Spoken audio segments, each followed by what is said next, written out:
The screen opens in darkness, with only the sound of ragged breathing and frantic footsteps echoing on wet concrete. The scene fades in, a dimly lit alley in Chicago, where a flickering street lamp casts eerie shadows. Raymond Carter, a middle-aged man with a weathered face, is running for his life. Sweat beads on his forehead as he glances back, spotting three masked figures closing in. Knowing escape is impossible, Carter collapses beside a dumpster. With his last ounce of strength, he dips his fingers into the blood pooling from a gunshot wound in his abdomen and scrawls on the wall, "Find the accountant."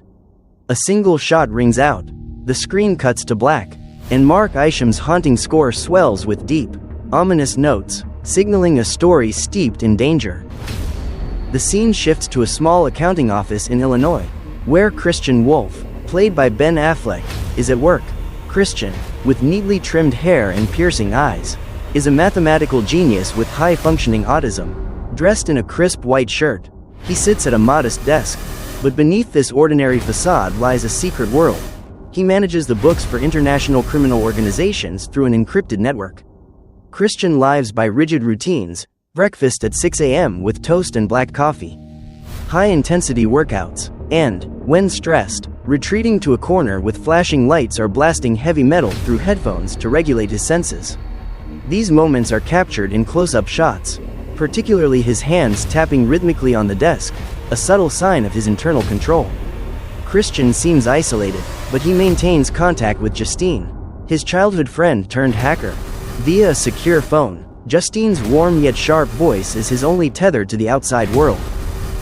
Marybeth Medina, portrayed by Cynthia Addai-Robinson, appears in a sleek Treasury Department office in Washington, D.C., now Deputy Director of the Financial Crimes Division. She exudes confidence, but her eyes betray a flicker of unease as she learns of Carter's death, a mentor who was like a father to her. When shown a photo of the blood-scrawled message, "Find the accountant," Medina freezes. She recalls Christian Wolff, the man she hunted in the first film but later allied with through Ray King's intervention.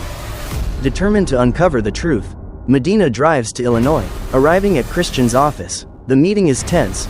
Medina knocks firmly, while Christian, watching her through a security camera, studies her with suspicion. As she enters, he sits motionless, hands flat on the desk, eyes probing. Medina explains Carter's death and the message, but Christian cuts her off. "I don't work for the government." His voice is flat, almost mechanical, but carries an edge. Medina, blending patience with desperation, reveals that Carter once shielded Christian from an IRS investigation years ago. Christian falls silent, his eyes flickering briefly, a rare hint of emotion. After a long pause, he agrees to look into it, but warns, "I do things my way." Medina nods, though her gut tells her she's stepping into treacherous territory. Christian begins analyzing data from an encrypted USB drive Medina provided. He sits in a darkened room, the computer screens glow illuminating his face. Numbers dance like a living story. And Christian, with his photographic memory, spots irregularities, millions of dollars funneled through shell companies, all tracing back to Global Dynamics, a multinational corporation ostensibly focused on renewable energy. But Christian sees through the facade. It's a front for a massive slush fund. The scene is shot with tight close-ups of his eyes reflecting spreadsheets, as if he's unraveling a mystery in real time. Interwoven are flashbacks to Christian's childhood with his brother Brax. We see a rundown house in rural America, where their father, a harsh military officer, trained them like soldiers, martial arts, firearms, and pain endurance. Christian, brilliant but socially withdrawn, was often berated by their father for being weak. Brax, strong and agile, protected his brother but felt overshadowed by Christian's intellect. A poignant memory shows Brax fighting off bullies targeting Christian, only to be punished by their father with a grueling 10-mile run in the rain. Christian, watching from afar, wanted to speak but couldn't, his eyes heavy with guilt. These scenes, drenched in cold grays, underscore the rift between the brothers. Back in the present, Christian is reviewing data when he hears a faint creak. He kills the lights, pulls a handgun from under his desk, and moves like a shadow. A team of assassins, clad in black with silenced weapons, breaches the office. Christian dispatches them in seconds. A chokehold, a precise shot, a pentaxillate strike that drops the last one cold. The fight is filmed with rapid cuts and flickering lights, showcasing his lethal prowess, but Christian realizes the attackers weren't random. They knew exactly who he was. He calls Justine, demanding a trace on global dynamics. Her voice crackles with concern. You're digging deep. Chris, hours later, she reports that the corporation is tied to a transnational arms smuggling network, and Carter was trying to expose it before his death. Christian, alone in the dark, taps his fingers faster, a sign of mounting stress but also resolve.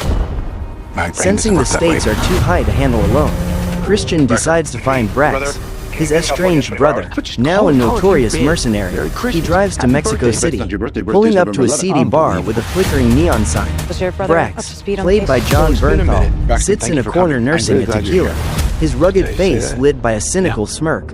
As Christian enters, the bar falls silent for a beat. Brax looks up, his eyes flashing with surprise, then hardening into resentment. "You're still alive?" he says, voice laced with sarcasm. Christian stands rigid, replying evenly, "I need you." The reunion crackles with tension. Brax accuses Christian of abandoning him after their father's death, recounting how he survived alone in the criminal underworld while Christian hid behind his brain. Christian explains he cut contact to protect Brax, but his eyes betray a flicker of pain when mentioning their father. Bernthal's performance is raw, blending hurt with rage, while Affleck's stoic facade cracks subtly, his hands clench. A rare tell. Brax agrees to help, but not out of loyalty. "I've got my own score to settle with global dynamics. They owe me." It turns out the corporation hired Brax for a job, then betrayed him, nearly costing his life. Christian, Brax, and Medina convene at a safe house in Los Angeles. The trio is an odd mix: Christian's cold logic, Brax's impulsive instincts, and Medina's attempt to keep things legal. The air between them is charged, but moments of levity break through. When Christian outlines a plan with data charts, Brax interrupts. "What's the difference? "Do you ever talk like a normal person?" Christian replies, "Yes, but it's less efficient." Medina, stifling a smile, plays peacemaker. A small but telling scene shows Brax teasing Christian for tapping his fingers under stress, earning a rare annoyed glance from Christian, while Medina chuckles, a fleeting respite from the looming threat. They plan to infiltrate a global dynamics branch in Mexico to steal data.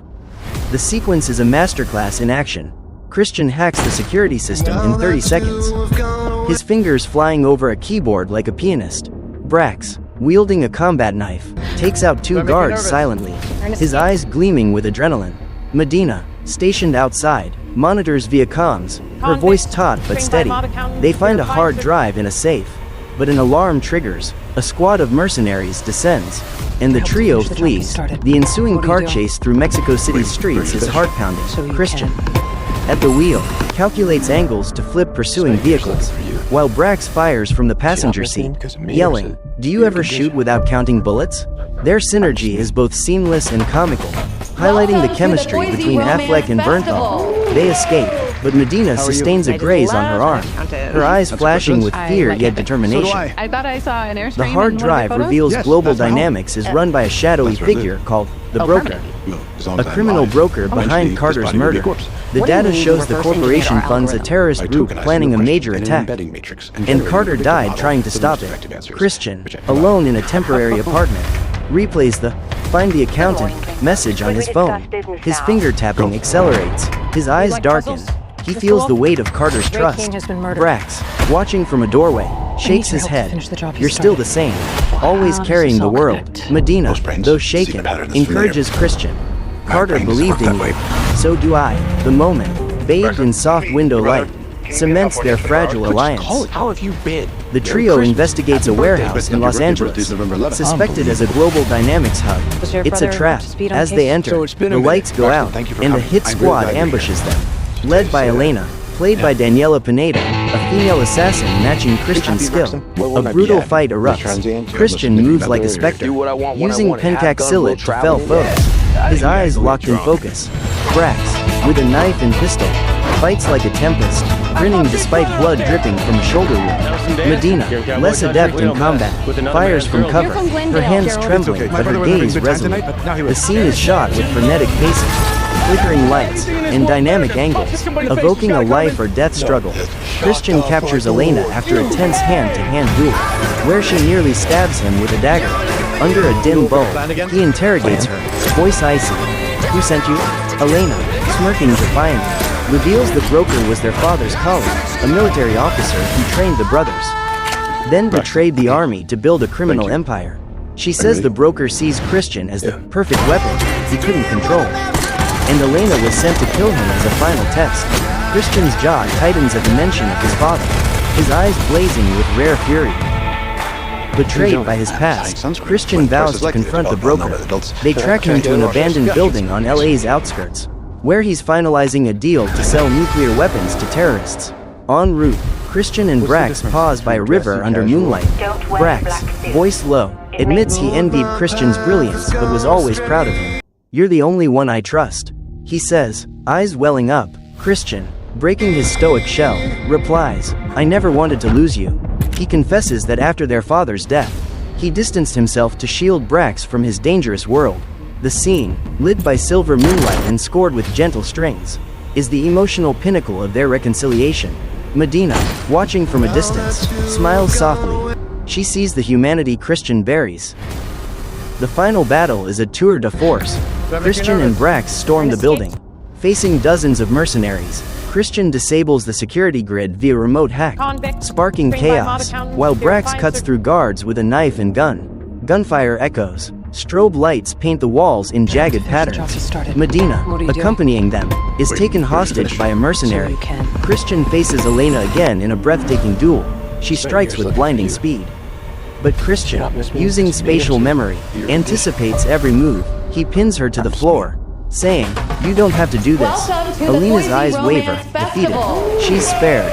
Christian's mercy, delivered with a stone-faced expression, reveals his hidden compassion. I thought I saw an Airstream in Brax confronts the broker, played by J.K. Simmons in a chilling cameo, standing on a balcony amid crates of weapons. The broker, with a weathered face and cutting gaze, taunts Brax, "You're just your brother's shadow." Enraged, Brax engages in a fierce gunfight but takes a bullet to the shoulder and collapses. Christian arrives, his eyes burning as he faces the broker. The villain reveals he tried to kill their father to seize his secret criminal network, but failed, obsessed with Christian. He calls him, "The weapon I should have owned." Christian, eerily calm, retorts, "You didn't make me." With a single, precise shot from 50 yards, he hits the broker's chest. The man falls, eyes wide in shock. The moment, punctuated by a deafening gunshot and a fade to black, is electrifying. Up to speed on the case. Christian rushes to Brax, cradling his brother. Brax, wincing, grins. "Nice shot, big brother." Medina, free, embraces them both, her eyes brimming with relief.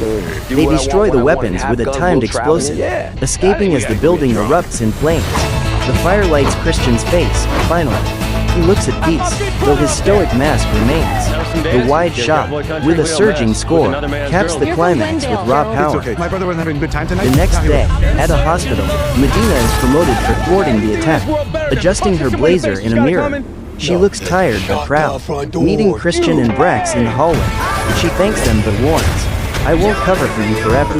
Christian nods silently, while Brax winks, "You're cuter without a gun." Medina shakes her head, smiling, a sign of their odd camaraderie. Brax decides to stay in LA, closer to Christian. In a lighthearted scene, he drags Christian to a bar, trying to teach him to chill with a beer. Christian stares at the glass like it's a puzzle, then taps his fingers. Brax laughs, "You're hopeless." Christian cracks a faint smile, a rare glimpse of warmth that catches Brax off guard. His eyes lighting up like he's seeing his brother again. The film closes with Christian back at his Illinois office. He opens a safe, pulling out a small painting, dogs playing poker, a keepsake from the first film, symbolizing his journey. Standing at the window, he gazes at the bustling street, eyes pensive. His phone buzzes, Justine's voice asking, "You okay, Chris?" He replies, "Better than ever." He walks to his car, driving off into the sunset, the road stretching endlessly ahead. Mark Isham's slow piano score rises, serene yet open-ended, as if Christian has found a piece of himself.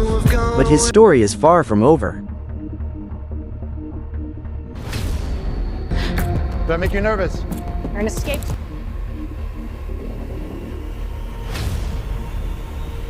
convicts, trained by mob accountants, your clients are...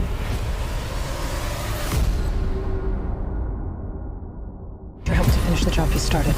What are you doing? Waiting for you to finish. So you can